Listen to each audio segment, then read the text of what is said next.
ओम परमात्मने नमः। अब भगवान आगे के श्लोक में अर्जुन के प्रश्न का उत्तर देते हैं कि काम एष क्रोध एष रजोगुण समुद्भव महासनो महापापमा विद्धये न मह वैरिणम। रजोगुण समुद्भव, आगे भगवान कहेंगे कि तृष्णा, कामना और आसक्ति से रजोगुण उत्पन्न होता है, और यहां यह कहते हैं कि रजोगुण से काम उत्पन्न होता है।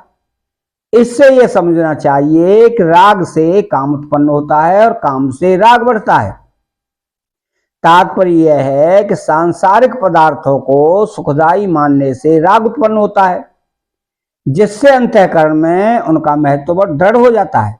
फिर उन्हीं पदार्थों का संग्रह करने और उनसे सुख लेने की कामना उत्पन्न होती है। पुनः कामना से पदार्थों में राग बढ़ता है। यह क्रम जब तक चलता है तब तक पाप कर्म से सर्वदा निवृत्ति नहीं होती। तो काम ऐसा, क्रोध ऐसा, मेरी मनचाही हो, यही काम है।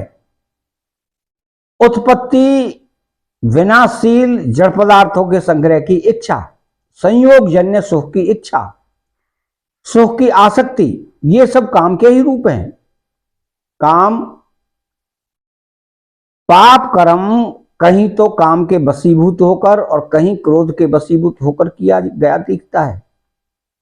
दोनों से अलग अलग पाप होते हैं, इसलिए दोनों पद्य वास्तव में काम अर्थात उत्पत्ति, विनाशशील पदार्थों की कामना, प्रियता, आकर्षण ही समस्त पापों का मूल है। कामना में बाधा लगने पर काम ही क्रोध में परिणत हो जाता है। इसलिए भगवान ने एक कामना को ही पापों का मूल बताने के लिए उपर्युक्त पदों में एक वचन का प्रयोग किया है।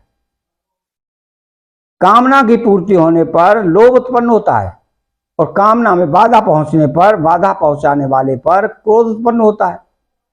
यदि बाधा पहुंचाने वाला अपने से अधिक बलवान हो तो क्रोध उत्पन्न न होकर भय उत्पन्न होता है। इसलिए गीता में कहीं कहीं कामना और क्रोध के साथ साथ भय की भी बात आई है।